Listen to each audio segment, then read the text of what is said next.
धान खरीदी विगत एक सप्ताह से बंद है। आसपास क्षेत्र में तो चालू है, केवल नकपुरा सोसाइटी, भेड़सर सोसाइटी और दमोदर सोसाइटी, जिसमें लगभग आसपास के 15 गांव आते हैं। वो तीनों सोसाइटी में एक सप्ताह से खरीदी बंद है। उस परेशानियों का सामना केवल और केवल किसानों को करना पड़ रहा है। रात में जागरण अलग करना पड़ रहा है, उनको घर से दूर होकर बाहर सोना पड़ रहा है, ब्यारा में धान रखवाली करनी पड़ रही है। भाई वो तो शासन का कहना है कि हम तो एक एक अन्न का एक एक दाना लेंगे करके बोले थे, लेकिन आज अन्न का एक एक दाना सब हमारे किसान के खलिहान में पड़ा हुआ है। तो उसके जिम्मेदार हम है कि शासन है, ये बताएंगे आप। धान खरीदी को लेकर दोनों ही सरकार, किसान हितैषी सरकार अपने आप को बताती है। दोनों ही सरकार, चाहे वो भाजपा हो चाहे कांग्रेस हो, उनका कहना है कि किसानों के साथ किसी तरीके का अन्याय नहीं होगा। और जिस तरीके से अभी धान खरीदी चल रही है, धान खरीदी के मुद्दे को लेकर के किसान काफी परेशान है। यहाँ जिला मुख्यालय में पहुंचे हुए हैं। जिस तरीके से वो यहाँ पर आए हैं, उनका कहना है कि समितियों में धान खरीदी अब बंद हो चुकी है, जिसके कारण अब उनका धान जो है एक जगह एकत्रित हो गया है।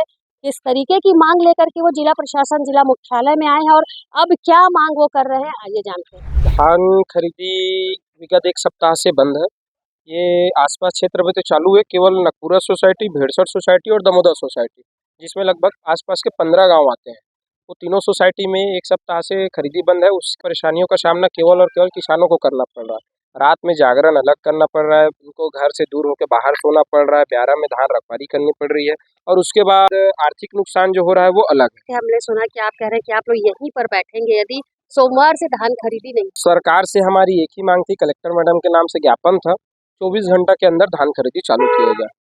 इसमें एसडीएम साहब आए थे, उनका कहना था कि हमारा आपका आश्वासन है कि हम 24 घंटे के अंदर धान खरीदी चालू करेंगे। हमारा कहना ये था कि अगर 24 घंटे के अंदर धान खरीदी चालू नहीं करते हो तो 25वां घंटा हम किसानों का होगा। वो हम समुच्चय धान, अपना सभी धान लेके यहाँ लाके यहाँ आंदोलन करेंगे और कलेक्ट्रेट का घेराव करके वो सभी धान आपको सौंपेंगे। धान खरीदी के लिए आप लोग धान खरीदी केंद्रों में उपार्जन में जा रहे हैं, क्या बोला जा रहा है? वहाँ बोला जा रहा है कि जब तक के हमारा धान नहीं उठेगा सोसाइटी से, शासन जब तक के धान नहीं उठाएंगे तब तक के हम अपना धान नहीं खरीद सकते किसान लोगों को। तो हम लोग बोले कि भाई हमारा 9 तारीख से टोकन है, 9/12/2024 से हमारा टोकन है और आज तक के हम एक सप्ताह इंतजार कर रहे हैं।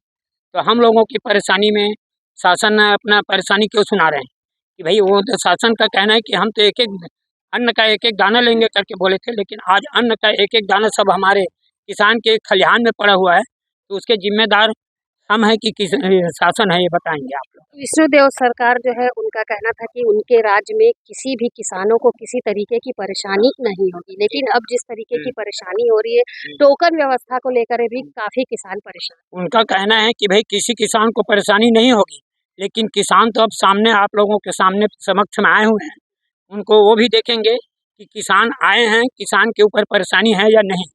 जबकि एक सप्ताह से धान रुका हुआ है तो किसान को परेशानी नहीं है तो क्या है। और जिस दिन वादा किया था कि हम किसान के एक एक दाना लेंगे और कीमत 3100 रुपये हम किसान को 24 घंटे के अंदर उसके खाते में डाल देंगे, लेकिन आज ऐसा हो गया कि एक सप्ताह हो गया 2300 रुपये के हिसाब से दे रहा है, लेकिन बाकी पैसा कब देगा वो उनकी सहमति में हम सहमत नहीं है। क्योंकि यहाँ पर टोकन की बात आ रही थी कि टोकन को लेकर के, ऑनलाइन सिस्टम को लेकर के काफी सारे किसान परेशान है। 8-8, 9-9 दिन का समय बीत जा रहा है, लेकिन उनका नंबर नहीं आ रहा। टोकन के बारे में ये जानकारी देना है कि भाई हम लोग तो ऑनलाइन टोकन कटवाए थे, सीरियल में तो मिल नहीं पाया सामने, तो ऑनलाइन टोकन कटवाए और ऑनलाइन टोकन कटवाए उसमें भी हम लोगों को दिक्कत होगी। मौसम की वजह से 2-3 दिन बंद कर दिया गया और 9 तारीख से हम लोगों का टोकन है। तो टोकन के बारे में शासन क्या बताएंगे, या नहीं फिर हमारा टोकन अभी और आने वाला है।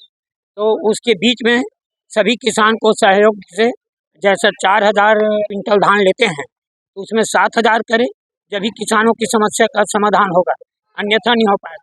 और अभी आपने एसडीएम सर को ज्ञापन सौंपा है, आपका कहना है कि यदि आप लोग के धान का उठाव अब नहीं होता है तो आप लोग यहाँ धरना प्रदर्शन करेंगे। जी, अभी एसडीएम सर से बात हुआ, एसडीएम सर हम लोग किसान लोगों को आश्वासन दे के गए हैं कि हम 24 घंटे में उठाएंगे, लेकिन यदि नहीं हो पाएगा तो मंडे को हमारा धान पूरा उड़ जाएगा सोसाइटी से और किसानों को पूरा सहयोग हम अभी करेंगे, क्योंकि हम भी किसान के बेटे हैं, ऐसा उसने वादा करके गया है। जिला मुख्यालय में किसान अपनी समस्या को लेकर के पहुंचे हुए हैं। ढौर, धमधा, नकपुरा, बेलौदी, कोटनी सहित 18 गांव के किसान धान उठाव नहीं होने की समस्या को लेकर के यहाँ पहुंचे हुए हैं। एसडीएम के नाम इन्होंने ज्ञापन सौंपा है। इनका कहना है कि 24 घंटे के अंदर यदि इनके धान का उठाव उपार्जन केंद्रों से नहीं होता है तो ये आगामी सोमवार से जिला मुख्यालय में अपने धान को लेकर के बैठेंगे और वो धान जिला कलेक्टर ऋचा प्रकाश चौधरी के समक्ष सौंपेंगे। उनका कहना है कि यहाँ धान वो अगर सौंपेंगे तो सुरक्षित रहेगा, क्योंकि कहीं ना कहीं इनका धान जो है अभी असुरक्षित है। मौसम की मार वैसे ही पड़ रही है।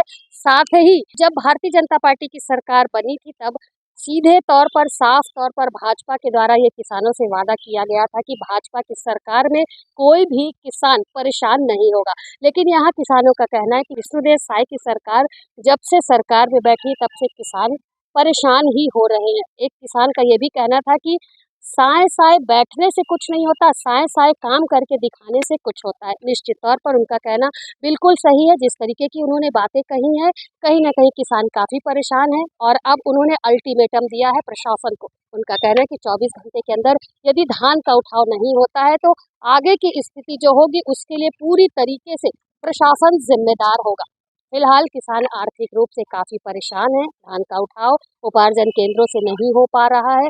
किस तरीके की बात सामने निकल कर आती है, क्या वाकई में सोमवार से किसान अपने धान को लेकर के जिला मुख्यालय में बैठेंगे या फिर जिलाधीश के द्वारा कोई उचित कदम, उचित पहल किसानों के लिए की जाएगी? आगे की अपडेट में हम आपको सारी जानकारी देंगे। फिलहाल सीजी भास्कर के लिए दुर्ग से मैं वीना दुबे।